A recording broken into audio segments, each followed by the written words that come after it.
Hey guys, the winner of this month's poll is a top 10 list. It's the first one I've done, and the subject is the top things to look forward to for the upcoming 1.12 official Classic servers for World of Warcraft. I've had plenty of videos about Classic, kind of talking about this stuff one by one, but for this one, I'd like to take an overall look and share my top 10 list of things I'm personally looking forward to.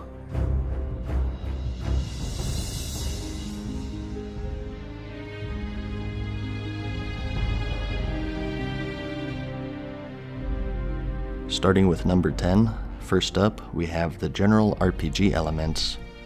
Over the years, for the sake of convenience, a lot of the stuff in the game has been simplified, as you know. We used to have weapon skills for each weapon type. The more proficient you were, and the more you leveled them, you had a better hit chance and whatnot, so it was always important to keep everything leveled, in case you get a big upgrade of a different weapon type. Another RPG element would be different weapon speeds. Everything is all normalized now, but back in the day, different weapons had different speeds, and what you wanted varied depending on your class and specialization. Typically, you wanted slow weapons, but for the rogue, for example, you wanted a fast offhand for poison application. Maybe you had a weapon with lower DPS, but a higher damage range. It introduced choices that made you think a bit. Other stuff would be the hunter ammo, skill ranks, shaman totems, rogue poisons, lockpicking. In general, just the complexity of the game is something I'm really looking forward to again. And it earns the number 10 spot in my personal list. Next, we have keys, or keying in general. Another feature that's a thing of the past. To zone into the raids, and even some of the dungeons and zones, you needed to collect keys. Anything concrete, from actual keys to more abstract stuff like buffs that attune you to a raid. They were all over the place, so much so that players even got a special bag called the key ring to hold them all because they were running out of inventory space. And if you had them, you were the man, and it guaranteed you a spot in a dungeon just for that alone. So, once again, we can catch them all just like Pokemon and become the key masters.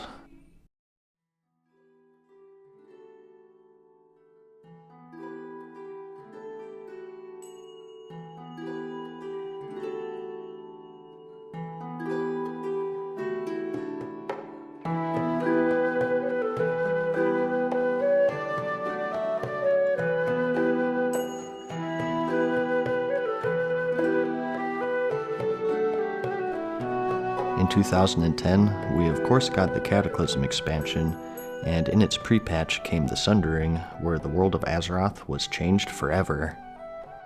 Not just geographically, but each zone had all of their quests reworked, and the old world that we knew and loved was gone forever. The changes also reached into dungeons, including reworks such as the Dead Mines and Shadowfang Keep, and even raids such as the old Zul'Gurub.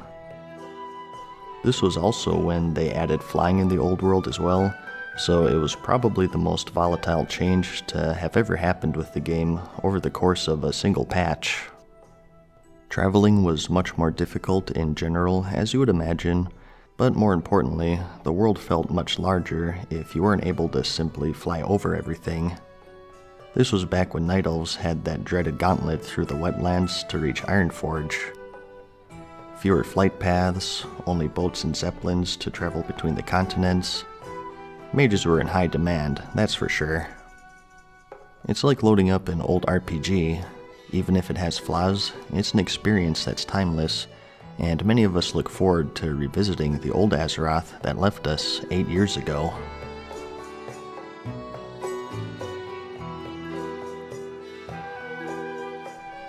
You can't mention the old world without talking about the leveling. The journey to the max level was just that, a journey. Not just the raw amount of experience needed versus the amounts you get via questing, but things such as no flying mounts like I mentioned, no dungeon finder, no questing waypoints, and so on made it a much more daunting task to go all the way from level 1 to 60. The difficulty of the mobs in general will also be something that'll take people by surprise, I think. Some people say that vanilla leveling was just more time consuming and not harder, which I completely disagree with.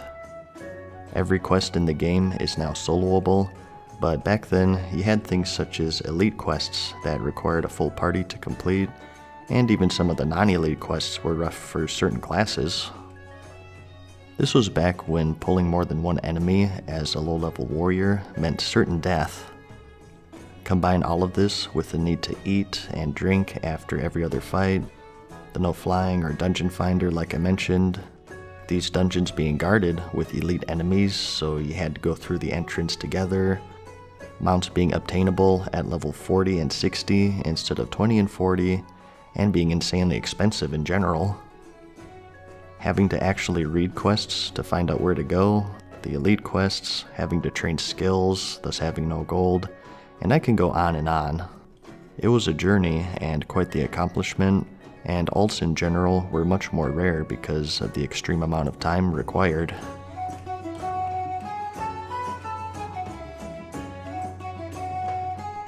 Something that kept you going though were the talent points, so let's talk about this too. The old talent system in World of Warcraft worked like this. You had 3 talent trees, one for each specialization, even including druids because at this point they had feral, which was for both DPS and tanking, restoration for healing, and balance for being laughed at. At every level from 10 to 60, you got a talent point which you could spend in any one of these trees.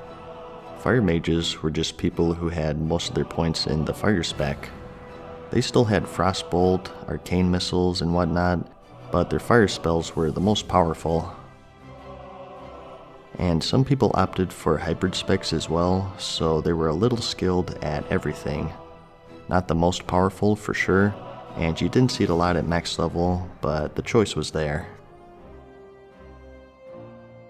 As I said, you unlocked the ability to view these trees at level 10, and each level you had a choice of how you wanted to build your character. Some people say that these old talent trees give you the illusion of choice, and at the end game, there's maybe 1 or 2 that are viable. I have to agree with this, but in my opinion, you should take more than just the end game into consideration. The end game will always be the focus of MMOs, and that's the way it should be. But one of the things that people miss about vanilla, like I said, is that adventure to level 60. Over the years, that level experience has kind of been neglected and moved further and further out of focus to now where it's just kind of an obstacle to get through instead of its own thing. Yeah, these trees weren't very flexible at the max level, but when you were leveling, you were always looking forward to that next point because you became just a bit stronger. Maybe it's just another crit percentage, or maybe it's a big level like 40, and you actually get a skill. It served as a carrot on a stick, and it did a good job of making you feel like you're slowly but surely growing in power, and it gave you that long-term character investment and growth, and to only look at it from the endgame perspective isn't the fairest criticism in my opinion. So, old talent trees, number 6.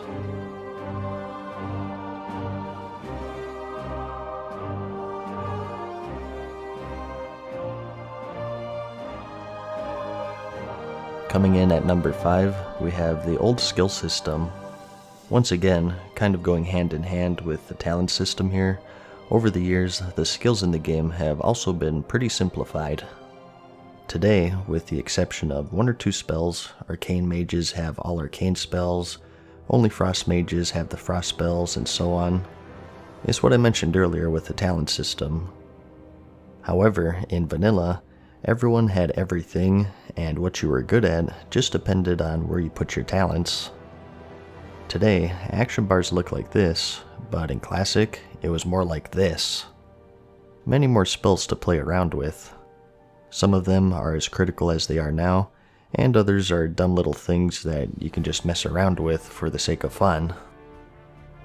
Eyes of the Beast for the Hunter, Dampen and Amplify Magic for mages, Detect Invisibility for warlocks, all of the Paladin seals and auras, the Shaman totems, and I could go on forever. There were so many abilities in vanilla, it was ridiculous. And combine that with the fact that every skill had different ranks that you could use.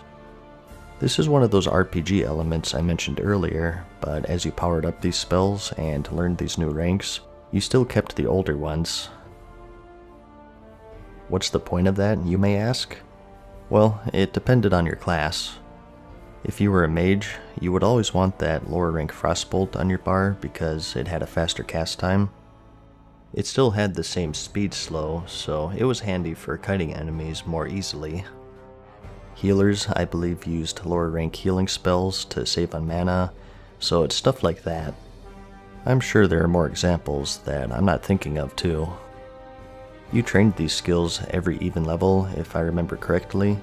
You'd have to stop by your major city and visit your class trainer, and usually pick and choose what skills you wanted, since they were quite expensive, and everyone was broke back then. It was rare to be able to afford everything, unless you were using the auction house regularly. Once again, making that whole leveling journey that much harder. So, the old skill system comes in at number 5.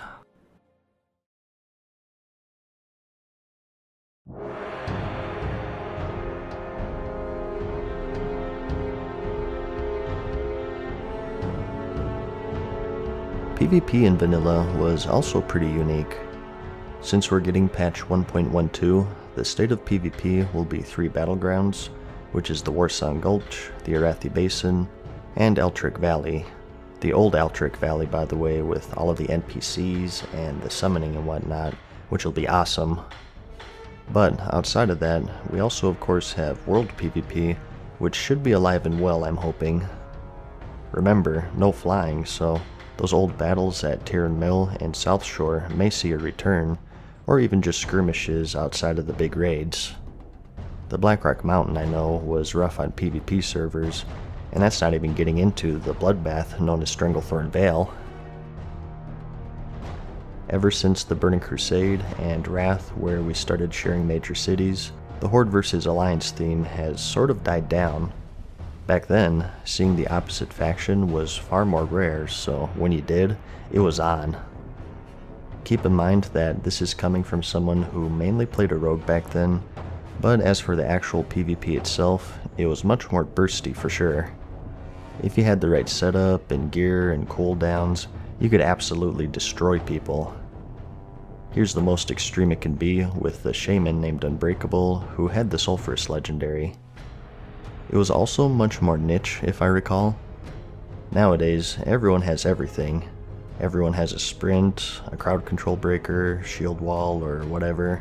Everyone has an answer, whereas back then, it was more of a rock, paper, scissors type of deal. Rogues killed Clothies, or pretty much anyone for that matter, if they had their cooldowns, but warriors did pretty well against them. Good mages shredded warriors in turn, and really good mages shredded everyone, but a good warlock could counter them, and so on. It made for a chaotic but fun experience, and I'd queue up for a battleground any time of the day. One of my favorite things about Classic. The only reason why it's not number 1 on my list is because of the rank 14 system, which I didn't like because I think it supported account sharing.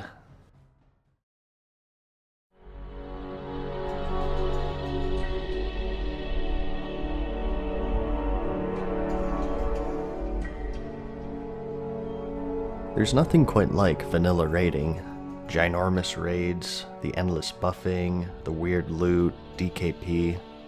Going back to the Molten Core, Blackwing Lair, Onyxia, and even getting another shot at the old Naxxramas, all with a whopping 40 players, will be quite the experience for a lot of people. It was very time consuming, which isn't bad if that's your thing. Just getting 40 people together and getting everyone buffed, setting up groups properly, keeping track of DKP if your guild uses that, and so on took quite a long time. But that was the essence of vanilla raiding. I think the main thing people will like is how epics will be epic again. Nowadays, getting full purples is no big deal, and it's all about the eye level, but back in Classic, it was a big deal to get a full sat. you had to compete against many more people, and there wasn't a lot of loot to go around. If you saw a guy with a full tier set, you said to yourself, dang, he really has no life, or I mean, that guy's a beast. Heck, even before everyone started raiding, they said the same thing about blues, or at least I did. I predict that things will be much easier this time around. Something that I maintain is one of the biggest reasons why these raids were difficult was because we all sucked at the game back then. The World of Warcraft was the first MMO for a lot of people. Having add-ons was a rarity, everyone clicked or keyboard turned or stood in the fire. You get the picture.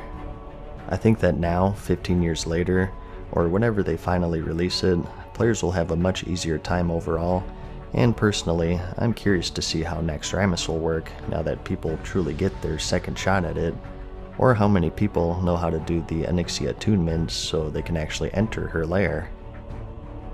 So, vanilla rating at number 3.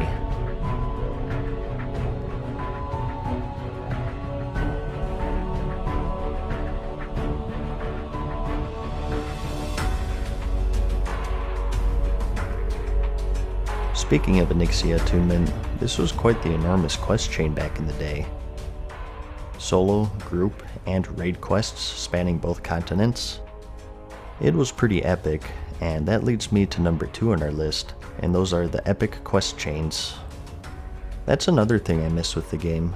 There were so many interesting and cool quests back in the day that really took a lot of time and effort to complete. The Rakdalar and Lakdalar Hunter chain, where they had to track down demons across the world and solo them. The Anathema and Benediction questline for priests. The Tier 0.5 dungeon set chain, where you had to summon special bosses, and many more, with the most extreme being the Scepter of the Shifting Sands questline to open the gates of Ankh-Kiraj, with only a select hardcore few even receiving a special title called the Scarab Lord, and even a legendary mount. All of it gone ever since the Cataclysm expansion. It's the pinnacle of the RPG genre. You embark on these seemingly impossible feats.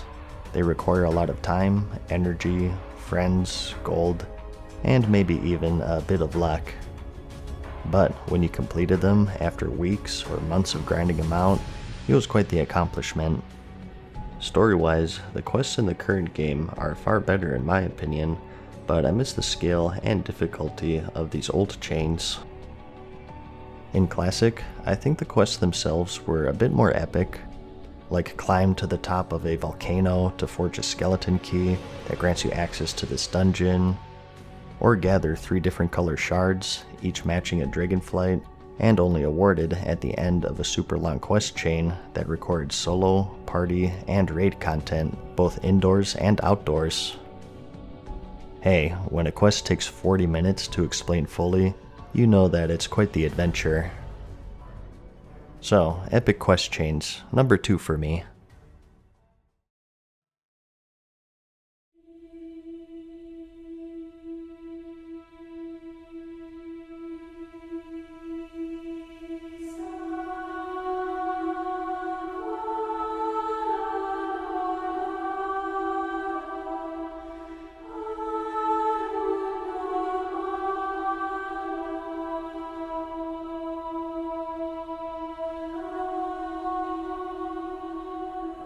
And the thing I'm looking forward to the most in Blizzard's official classic World of Warcraft servers is the community. Whenever I think back to vanilla, the first thing that always comes to my mind is the community and how strong it was. This was all before cross-realm zoning, cross-realm dungeons, and raiding and all of that stuff. All of this stuff definitely has its strong points, of course, and I think with how the game is designed now, they're overall good for the game, but we've slowly lost something important over the years. It's something that you really wouldn't guess, but being tied to your own server and seeing the same people over and over had such a strong effect. You always saw that big raiding guild, maybe they were the first in progression on your server, or maybe you saw that PvP group that has a few rank 14s. There would be 1 or 2 enchanters that had every single pattern, maybe that one alchemist who always transmutes stuff for you, Or maybe you see that one guy who helped you out in that group quest on your way to level 60. And combine all of this with those RPG elements I mentioned earlier. If you're a mage, you'll be asked for food or portals to major cities. No dungeon finder nor flying means you have to walk to the instance together, and the dungeons themselves were also much tougher, requiring some communication and coordination. It was a much more team-oriented experience, and I think just how the game was overall sort of commanded that interaction, and as a result, a community was formed. This is much harder to come by today, in my opinion. Even in the major cities, I'll be lucky to see the same person twice in a month, even if we both play every day. Each time you log in, it's a new shuffle of random nameless people from random servers. Like waking up in a new house every day, instead of just on the weekends like normal. Today, to meet friends and connect with people, you usually have to go out of your way and find a guild that's recruiting, but back then, I think it happened more naturally. If you ran a dungeon with someone and it went well, maybe you ran more, joined their guild, and so on. You see where I'm going with this. You could build a reputation, either positive or negative, and there were consequences to your actions and behavior. It's in the name, massively multiplayer online role-playing game. That social experience is what makes these games great, and through the combined efforts of all of this cross-realm stuff and ease of access tools such as the Dungeon Finder and Raid Finder, it's an aspect that's diminished greatly in my opinion. And the thing I'm looking forward to the most with classic World of Warcraft. Throughout this video, you might have said, well, that sounds inconvenient, or too tough, or too time-consuming, annoying, challenging, or frustrating, but it's part of the charm of vanilla. With the game being this tough, everything felt like such a huge accomplishment. Like, hooray, I finally got my 60% speed mount. You felt rewarded for all of that time and energy you put into it. Today I find it harder to get that feeling. Part of it is because we've been playing for so long, sure, but you can't deny that the game being more time-consuming and harder in some aspects had to also have been a part of it. Now, as I've said, I actually enjoy both versions of the game for what they are. I like current because it's not such a huge time investment, and it's something I can just hop on, conveniently do a Mythic Plus with my friends or whatever, without having to plan an hour ahead, and just have fun. I also find the raiding more complex in general. The bosses have more mechanics, and it's come a long way for sure in the technical aspect. There's a lot I enjoy in current WoW, but this is a classic video, so I won't go into that too much. And sometimes, I want more complexity, like with all of the stuff that we had in vanilla. It's undeniable that they both have their strengths and weaknesses, and they vary from person to person. Some people may not like current because it's a bit watered down, and at the same time, some people might not like classic because it won't ever receive content updates. There's a trend going on right now that if you like current, you're not allowed to like classic, or vice versa. Personally, I say life is too short to put people down for liking certain versions of the game. If you're watching this video and you made it through 20 minutes of my monotone voice, you clearly have a love for the game, and I think that's something we can all appreciate. So, whether you're on the classic side or the current side, remember that we're all on the World of Warcraft side at the end of the day, so play whichever you like, and I'll see you in the next one.